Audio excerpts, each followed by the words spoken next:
Hi, I'm Kelly. And hi, I'm Marianne, and you're listening to The Girlfriend God. And welcome to the Girlfriend God podcast. We're super excited to post our first interview episode. So today, my goddess-loving friends, we welcome Dr. Carla Ionescu to the show. Carla is a doctor of ancient studies and civilizations, a part-time professor, a full-time adventurer and storyteller, and one of the world's leading experts on Artemis. She's the founder and CEO of the Artemis Research Center, the author of She Who Hunts, Artemis, the Goddess Who Changed the World, and the creator of the Goddess Project podcast. You can find Carla and her podcast on social media channels. Just search for the Goddess Project podcast or Artemis Expert. Did I forget anything, Carla? That was fantastic. That was when you say it like that, I'm like, oh, I did do all those things. I hear you.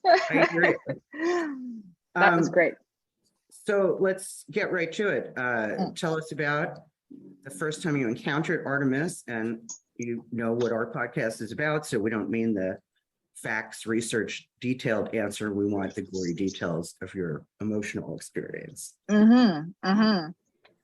Well, I think it was an emotional. So I was trying to think back on that question when I first saw it, because when I was doing my undergrad, I met my mentor, let's say, in religious studies. His name is Professor Barry Wilson. And he was really, really wonderful, like such a great mentor, such a great human. He is, sorry, I don't want to say he was, he still is, but he's retired now. And I took one of his religious studies courses just sort of for curiosity, and then we got talking. I can't remember exactly how we got talking about goddesses, and, we were talking about the Christian religion. And so it was a Judeo-Christian class. And I had said to him that Artemis was a goddess that I had thought about, and sort of, she kind of pops up in my life here and there, like literally pops up. Like I will go somewhere and there'll be an image of her, or I will read something and there'll be an image of her. And just as a little side note, today he's putting together a course for like senior citizens, and he goes, I'm writing about this guy that was writing in Ephesus, and he sent me the cover of the book, and it's Artemis, the huntress, on the cover of the book. And so this happens to me a lot. Like this, she is in my life in a way that I can't explain. And to be honest with you, I'm not sure what she wants from me. Like for a long time, I was like, what do you want from me? What do I do with this? I didn't know. And so I wanted to do my master's degree, because I wanted to start looking more into her work and things like that. And then into her traditions. And then for your PhD, you have to do something that no one has looked at before. It has to be something very tiny. And you can imagine in the Greco-Roman world, everyone's done everything.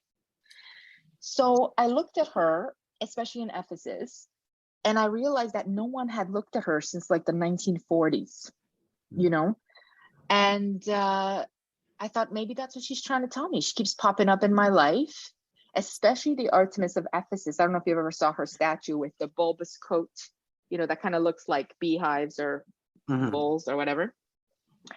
And she would just come haunting me all the time. She'd just show up everywhere I would go. And I don't know if you followed my Instagram, but you saw that I went to New Jersey, Hudson County in New York State.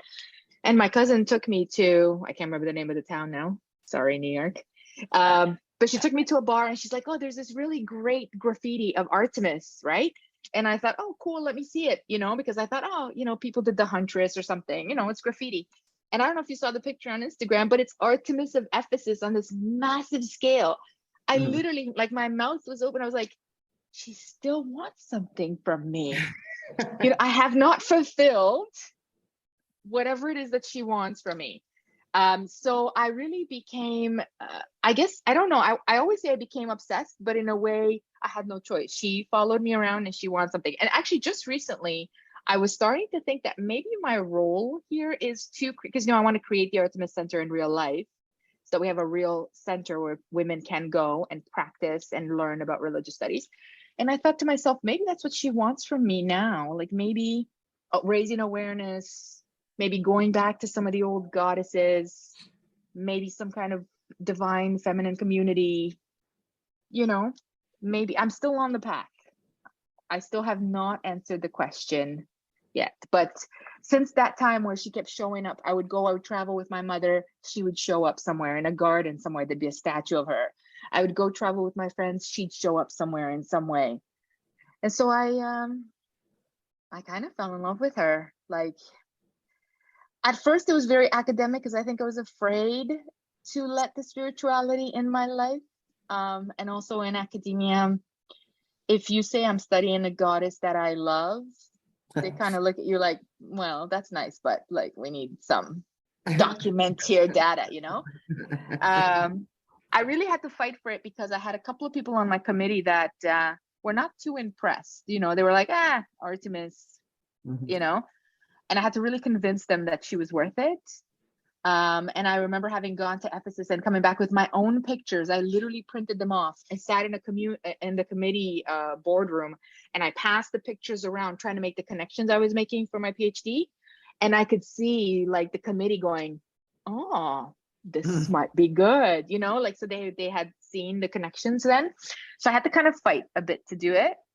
Then they allowed me, and then I spent 6 years trying to do all the things that allowed me to get that degree. So yeah, sorry, that was a long way of answering your question. No. We want you to do that. and I think we can just give a little bit of, I don't know if Marianne wants to, but I can give you a little feedback to say that we, you know, I think, I've had similar experiences with a multitude of goddesses, but I believe in what I call the diamond god, which is, because I try and use the terms god and goddess interchangeably. But I like saying the word goddess. Me too. Like I prefer 2-syllable words, I guess. But I've come to think that, you know, like a lot of Eastern and Hindu religions who have their thousands of goddesses, but I think they also have an understanding that they all come from the same source. Agreed. I call her the diamond god. It's because she is who she is. And what each of us calls her is just another facet of that diamond. So I guess we can move on to question 2. It's really an honor and a privilege to. Aw. You know, thank you, Marianne. Yes, I appreciate all that you do, and I enjoy listening to your podcast and have learned quite a bit. You know, with Artemis, I've had some personal experiences myself. So, you know, when Kelly said, you know, referred me to the Goddess Project, and I listened to that podcast, I was like, wow. So yeah, I've had some interactions with her, and she is quite amazing. She really is. So that's really wonderful. One of my favorite things, actually, that was really unexpected about publishing the book and working and like having more of a social media presence, was that so many people have approached me saying like, yes, you know, I can really connect to her, or I had connected to her at some point. And I thought, like, wow, I love that, because I don't know, I never had that sort of connections with others. And now when I hear that, I'm like, okay, so there's something there, something very powerful there, you know. So I'm very glad that you said that. I have just recently started to allow that experience to happen. So when I was working before, I don't know if it was during the PhD or in my master's, but I was working on Artemis for a long time. I would talk to people about my work, whatever. And I would say to them, you know, this is something that keeps coming for me. It keeps coming for me. And I remember one person saying to me, you know, you should really follow that. You should really go with that. You know, you should really allow that to enter your life. And I kind of ignored it. Like, I stuck to the academia. I was so focused on the academia. I was, to be honest, a little afraid to move outside of, you know, the so-called data collection, research collection. And I got my PhD, I think it was 2016. So only in the last couple of years have I really started opening up to the spiritual aspect of her, and accepting that there's something more than just research. And it's been wonderful, exactly like you say, like there is a presence. But sometimes I think we get so indoctrinated within patriarchy, within academic hierarchy, within trying to be, you know, accepted as a scholar. And I think I got to a point now where I'm like, yeah, I am a scholar and I don't really care. Like, I just want to hang out with women that are just understanding what I'm talking about, you know? So I've been able to get some space from that and allow Right, myself right. that. And it's been really great. Yeah, it's been really great. Better than ever. So if I can ask, tell us about when you began your pursuit as like her to be your number one goddess. What prompted that? So that started, I think, in my master's. And I was raised Catholic. And as a little kid, I was very, very religious and very attached to the Virgin Mary. Yeah. So my parents, we escaped communist Romania. We came to Canada as refugees. And I had a little, what do you say it in, I don't know how you say it in English, but a little image of icon, that's in English, an icon of Mary and the little baby Jesus that I used to have under my pillow. And I was very, very attached to Mary in a very intense way. So when I went to university, I was going to law school. I was planning to be a psychiatrist. I had all these other goals, right, that were non-ancient history related, but I had this passion for religion, you know? And so I took side religious courses, you know, to study different, especially Christianity. And I wanted to like expand on my Catholicism. And what it did is it cracked open my belief system, right? For a long time, I struggled because when you study Christianity from an academic perspective, it falls apart, basically, in short. And so my faith in Mary I was just emotionally and intellectually sort of cracked open. And so I kind of pursued that. And then tracing Mary back, I bumped into Artemis, right? Especially at Ephesus. And then I traced that back and bumped into her in Greece. And so then I was like, oh my goodness, this goddess has so many of the qualities that I had been worshiping, let's say, in my heart. But I had all under the umbrella of Mary because it was the only female allowed within Catholicism and in my life. And so I would say that when I went to do my master's, so my PhD is basically how Artemis became Mary, in short. So basically all her qualities and all that kind of were transferred to Mary. And so I think I think when I went to do my master's and I was starting to focus on what I had originally been dedicating my life to, and then working through Artemis, I kind of, I don't know if it's the right way to put it, but I kind of started to believe that Artemis was sort of my original. The OG? Yeah, like the original deity, but I had no framework for her under Catholicism. And so everything that I read about Artemis were the things that I was attached to with Mary, but it was even more authentic. And so then once I started my PhD, she was my number one. And she's really been my number one. I have a few friends, like I have one friend that was also very much a colleague that was really into Artemis, and he moved into Kybele. I have other friends that are moved into other goddesses. I like a lot of goddesses, like Medusa would be sort of my second favorite, let's say. But Artemis, I think this is a lifelong relationship. This is a lifelong commitment. This is my boo, right? Like this is I studied many of them, and sometimes I teach many of them, and you know I talk about them in the Goddess Project, and I think they're wonderful. But like as like the person or the deity in my life, no one has really come close to her, you know? Yes, absolutely, Joanna. Yes, we know. Yeah. And I mean, it's okay. Like, it's okay if you grow. Like, there's a lot of people that grow past one divinity and find others. I think that's the path. But for me, she remains, I don't know, so far, she remains my guide still. Yeah. And I don't know if I told you about the dream that I had. So I had a dream recently. I don't dream very much. But I went to a retreat, a women's retreat, blah, blah, blah. We did a lot of meditation opening. And then when I came back, I had the most vivid dream of like bears. Did I tell you this story, Kelly? Entering. Bears. Yeah. So Artemis. It sounds vaguely familiar. Keep going. So like Artemis has like a few animals that are hers. Bears is one of them, and then wolves and dogs and deers. But bears, especially Artemis the bear.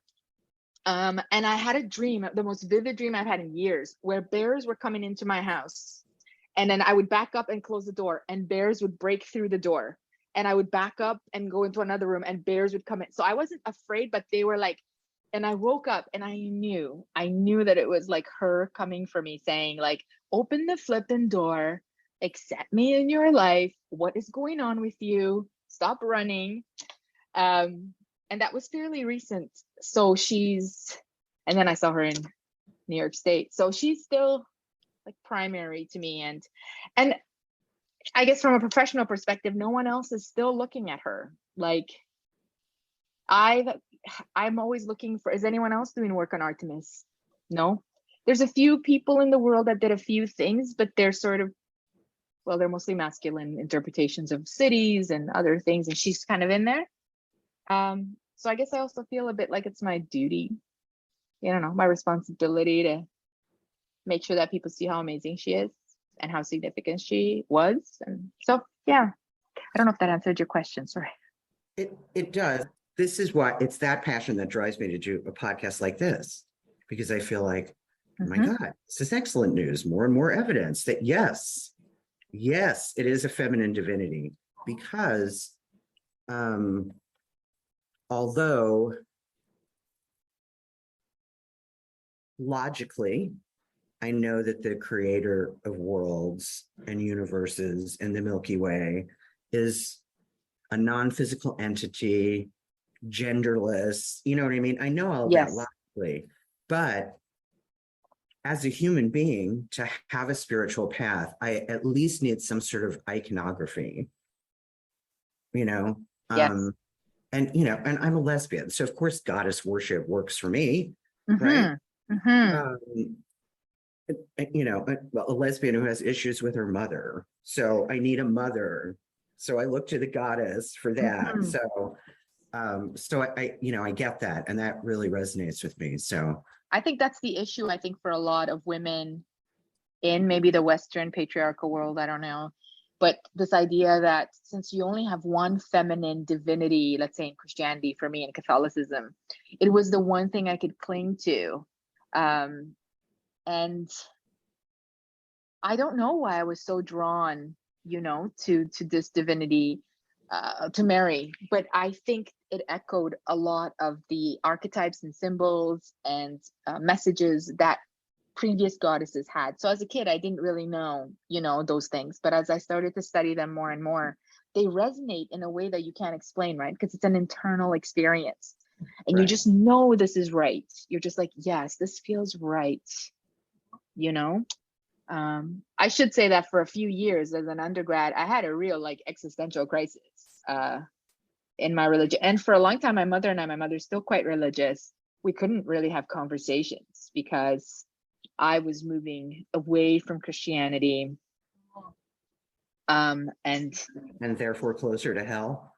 I don't know if I think she worried that I would believe in nothing.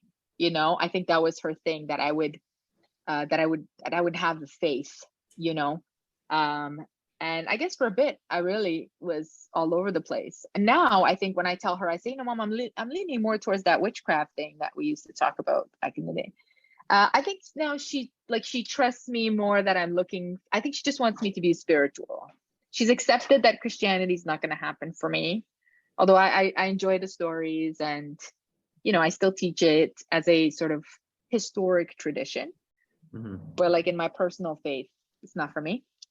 But yeah, it was quite a struggle for a long time. And I tell my students that actually when they come to my class, and I tell them, I said, listen, it's okay if you start to feel, as you learn more, if things start to crack. I've been there. And so I try to share that with them. And sometimes I even say to them, if you're not a person that wants that, you may not be in the right class. Because like sometimes, when you know something, you can't unknow it. Mm-hmm. Right? So like, be careful, be sure that these are the doors you want to open. I'm not going to be offended if you want to stay within your own comfort zone.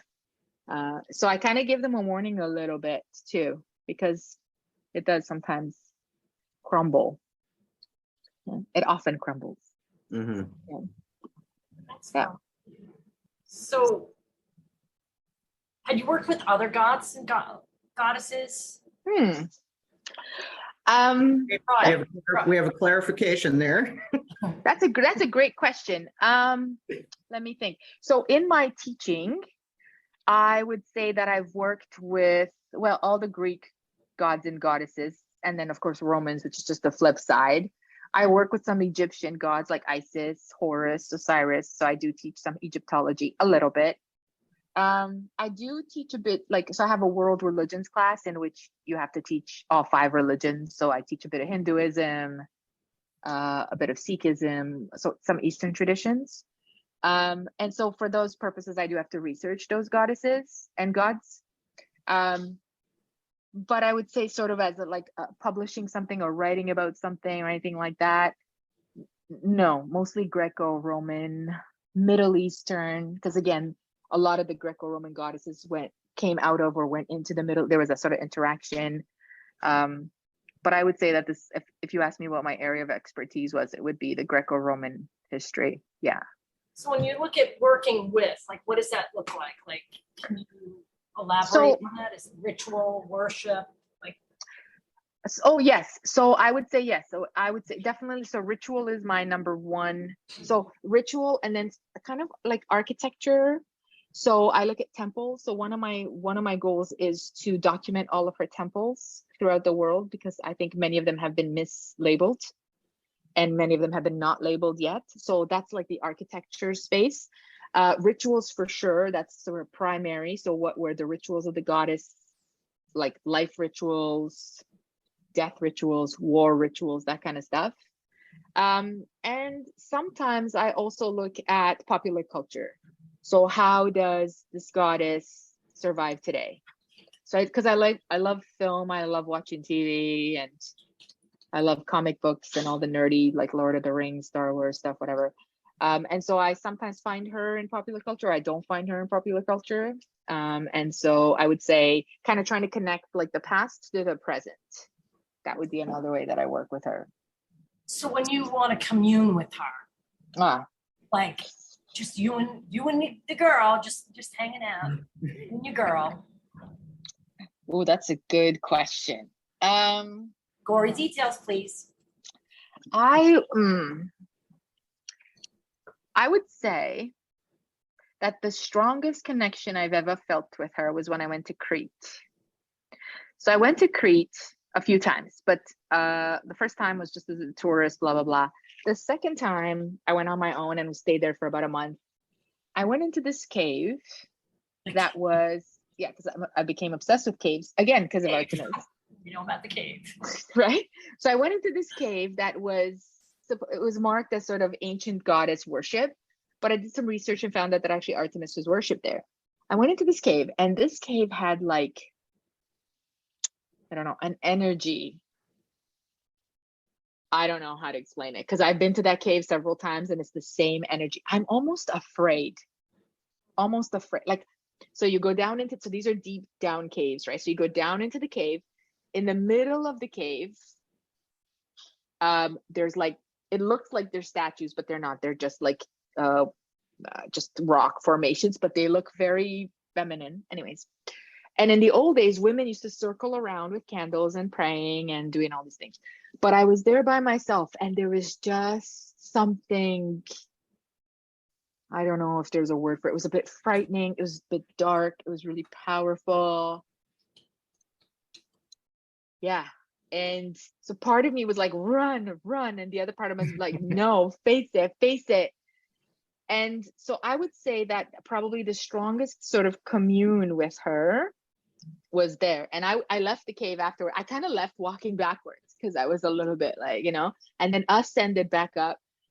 And so even though it kind of scared me, the power of that cave, I would go back again and again. I think I've been there 15 times. I actually tried to get my drone to go around it, and it fell. Anyways, that's a longer, sloppier story. I'm terrible at that. And then I would find her more so then there's several other caves on that island that belong to her. And I would have these really interesting experiences. I always thought that I would have an experience with her in the forest because she comes sort of out of this forest ideology. And I think when I'm in the forest, I feel at one with nature, whatever divinity that is, with the trees, sometimes even fairies. I think about fairies like in the trees. I don't know if I've ever felt Artemis in the forest. I think more of it like Mother Nature. But these caves, you guys, like I want to go back to Crete. I want to live in Crete so that I can go to these caves on a regular basis and just kind of sit there and, like, I don't know if it's right to say enjoy the fear kind There's of a thing. certain Like, exhilaration to it. yes, Yeah. Right. And I like Euphoria. And these are the places where, so even when I put my feet on the earth, you know how you meditate, you put your feet on the earth. I would sit wherever we were in Crete in the backyard, and I would just I would write poetry. It was just like coming through me. Like I would write stories. I did so much writing there. And I thought, like, she's kind of speaking through me. I don't know. There's something powerful. I actually spoke to someone who was like one of these people that did past lives. And she said, I think maybe you lived there in a past life. And because it's just such a powerful connection. And so I would say that's where that happens. But on a regular basis, I don't know. Yeah, I don't know if I'm at that phase where I'm praying to her yet. I would say that I pray to the divine, and that incorporates, like, I would say, like goddess or mother. Mm-hmm. There's still a little bit of Catholic guilt in me there. So sometimes like the genderization of the divine is weird. So I would say on a daily basis, like in Canada, I'm not sure where, I don't know if I purposely go into a place to connect with her. And that's something I'm really working on. I live like in a city, so I'm not really feeling anything here as far as a spiritual connection. I have trees in my backyard and, but so that's something I'm really missing. I would really love to live, maybe if I live somewhere that was a bit more natural, or like I said, particularly of course in Crete. So that's something I'm working on. I don't know how to do that. I don't know. Maybe you guys have advice for that. I don't know. Like if you don't feel connected to your goddess where you live, like what do you do? Like I call Kelly. I call Kelly, and then she kind of reels me back in and reminds me that I'm the daughter of a queen. So I love that. Yes. I was standing in my kitchen and I felt this presence, and I thought my wife was in the kitchen with me. And I look up and I see that my wife is standing like all the way over there by the front door with the dogs. Wow. And I went, okay. Like I just like I took a moment, and I wasn't afraid. I just thought, okay, moving out of, maybe it's all in my head too. There is definitely something happening here. So that was my super duper wow, I really feel that. But now I have that, like when I'm struggling emotionally, I am getting better and better at being able to feel that presence behind me and that hand on my shoulder or that embrace from behind, because for whatever reason she's always behind me. I see her. Just kidding. So anyway, that was my experience. Mare? See, I like tangibility, like that whole mystery of faith and that whole mystery. Like I needed tangibility. I want to see it. I want to smell it. I want to touch it, taste it, feel it. I need to be alive in all of those senses. So like reading stuff from a book, and I love ritual. So I liked the discipline of the Roman Catholic Church. I like the kneeling, the standing, the sitting, the reverence. Only for me, it didn't resonate. I had my reasons, and I can't say I suffered from religious trauma. I can't say, the trauma that I suffered in that area was as a result of me denying my true self. So, when the first interaction I had was with the Mother God, and I had a dad, I had a father, he died. What I needed was a mother, because my relationship with my mother was, icky. So I started tapping into that and really experiencing a tremendous amount of warmth and peace, but not being able to put my finger on it. Like still coming from a place of, Catholicism and, we're taught there's no such thing as feminine divine. I mean, at least I was. This was the end all be all. And you know what? Not for nothing, but it's not that God's fault. Right. It's the interpretation of how all of that was diluted over the centuries. Very I'm going to true. go down a rabbit hole now. Mhm. So, that stuff just didn't work for me anymore. And I was suffering. I really believe that my life path took, because of my spiritual suffering, I just made really just terrible decisions. Because I had no direction, I had no path, I had, no accountability. I had no hope. So when I got in touch with the divine, I didn't tell anybody. So I'm doing this stuff for years under the rug. I got a whole witch room set up. I'm doing all sorts of stuff. Awesome. And it came with a lot of shame, guilt, hiding. But I remember doing, just before I got connected with any other pagans, I'm just winging it. I'm doing this stuff, and I cast in a circle one night, very first time. And I pulled some energy from the ground that I've never felt before. And I don't even know if I told you this, Kelly, but I never said anything about it ever. It's like, what just happened here? Meanwhile, I know nothing. I'm not connected with people who were, goddess conscious, or, I'm connected to a patriarchal, world. And everything I see, everything I touch, no matter where I go, the reference is always, I'm going off on a whole tangent here. That's why I like the goddess, the girlfriend God. Because I like to use those words interchangeably too, because the word God for me defines truth. It's just a term. And I also, goddess feels a little cool to say that, Yeah. You feel a little special, but Kelly and I share the same patron. And that kind of just happened organically. And I was, Kelly, she was like, she brought us together. I'm like, you're just copying me.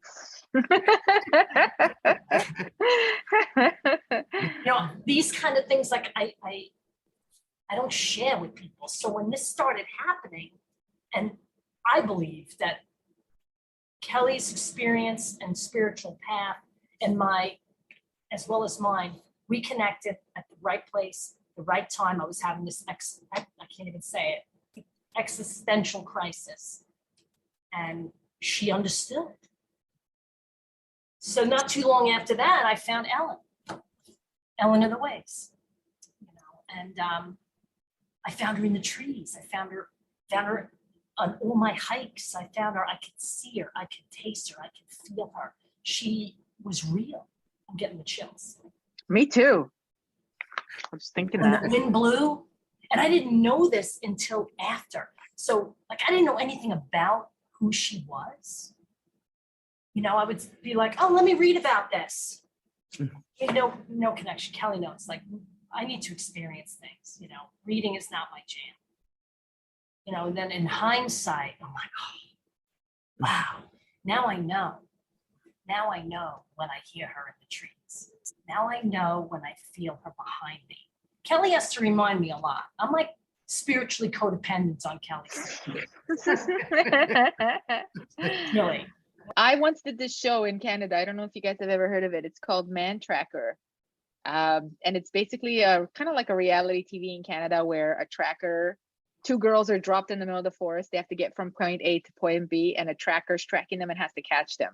Okay. It's terrifying. And so I did that with the part because I played roller derby for a long time. So I did that with one of my teammates. And because you're saying about bears, and one of the things they asked me when we were doing the audition or interview or whatever, they were like, what are you afraid of, in the woods? And I was like, nothing. And they would be like, well, are you afraid of animals? I was like, no. Are you afraid of bugs? I was like, no. Are you afraid of the dark? I was like, no. To be honest, the only thing I'm afraid of in the forest is men, right? So I thought for sure I wasn't going to get it because, they were looking for something. But anyways, they were looking for maybe somebody that would be terrified. But anyway, so then my friend and I got it. We went through this whole thing. After we did the show, the guide, the tracker, took us back. Like we kind of retraced our footsteps. And there was a grizzly bear for a whole day tracking us. So you could see, like, he was showing us our tracks, and then he was showing the grizzly bear tracks. And he's like, I don't think you were in danger, but this grizzly bear tracked you for a whole day. And at first I thought, oh, that's really creepy. And now I'm thinking, oh, that's another bear in my life that, like, so, at that time, I did not put those two things together. I was like, oh, okay, well, I was in Alberta going to BC, so it's lots of bears up there. I was like, thank God we are alive. But now that you say that, and I'm one of those people that like wild animals come to. So I always used to tease my husband and my family that because we have coyotes in the backyard, one day he's going to come home and there'll be a pack of coyotes because, I'm going to feed them. I mean, I can't have them come to my door and not give them any food. Kelly attracts squirrels. So. See? Yeah, we feed the squirrels. I had baby skunks this summer in my backyard, and I fed them, and so yeah. So there is that connection, but I think what you're saying, Marianne, is really relatable. Like maybe it's a Catholic thing. Like I relate to a lot of what you say about sort of like kind of pushing forward and pushing back, coming out of that closet a bit, the guilt. Then you're kind of making 2 steps forward, then you're kind of doubting. You're like, am I really seeing this? I totally relate to that. And having a hard time to connect to source unless you're in like a spiritual space or with someone that's spiritual. So I'm making an effort to connect more to spiritual people, to attend more spiritual retreats, to be around pagans and witches and goddess, because that pagans and witches, oh my. Yeah, right? It reminds me, it's so beautiful. And like seeing seeing women just open up those doors and be fearless in their belief. To me, it's just, oh yes, that's right, we can do that, So I totally relate to what you're saying in there. It's been I don't know, maybe it is Catholic guilt or maybe it's all these things, but it's a bit of a back and forth for me too, right? Maybe that's why she keeps knocking on my door and it's like, yo, what are you doing? Stop being ridiculous. How many times I have to knock on your door? So the questions 3 and 4 that I had written kind of went together. So I'm just going to read them both and then let you run away with that. Okay. So question 3 was, when you say that you love her, what does that mean to you? And does she love you back? And what does that look like? And then the next question was, would you consider your connection with Artemis a quote unquote relationship? Okay. That's maybe a little tough for 10. So when I say that I love her, for me, when I say that, there's a feeling a bit of like duty and loyalty connected to that. So the duty of telling her story and promoting it and promoting it and promoting it and sharing it. A little bit of loyalty in the sense that I don't know why, I just feel like she wants to be the only one, and like the head one, at least sort of like the top. So I think my love is more like a commitment, if that makes sense. So is it emotional love? I think so, because I haven't been without her in my life for even a day since I started on this path maybe 15 years ago. What was the second part? So when I say, does she love me back? I hope so. started to allow myself to believe that these signs, these dreams, these moments are her trying to connect to me, but I'm still very rigid, right? Like you're talking about offerings and things like that. I haven't even thought, like I'm thinking about that. I'm like, maybe I should be making some offerings to her. I don't even know where to start. But so I feel a bit rigid, but so I feel like she's tried to connect to me over and over in these moments where I'm literally like flabbergasted at the synchronicity. And yet a week, 2 weeks, 3 months later, I'm back in the skeptical zone, you know? So sometimes I do feel a bit like, really? So that's a complicated relationship. I know we have a complicated relationship. Yeah. And I'm starting to work on opening up spiritually, not just, academically or intellectually. So I hope she does. I hope she doesn't give up on me. That's the thing, right? Because I'm a hard, right? So I hope so, but I'm trying my best. And what was the other part? Number 4? What did you say? Well, I was also going to say the answer to the question was, does she love you back? The answer is yes, just in case you didn't come up with that. The answer is yes. And I believe that. And if you can't believe that, just believe that I believe that. And I believe Okay. that too. So. Okay. And Marianne believes that as well. Okay. So. 2 against 1. 2 against 1. Okay. Okay. So the other part of that question was, you essentially already answered that, which was, would you consider your connection with Artemis a quote unquote relationship? Which I think implies that sense of, when I say goddess, I mean like the creator of everything, right? Yeah. The creator of us, the creator of the earth, and before the earth, the creator of other planets and the moon and the sun and the stars and all of that. But I have always been a Trinity person, which also appealed to me in Catholicism, right?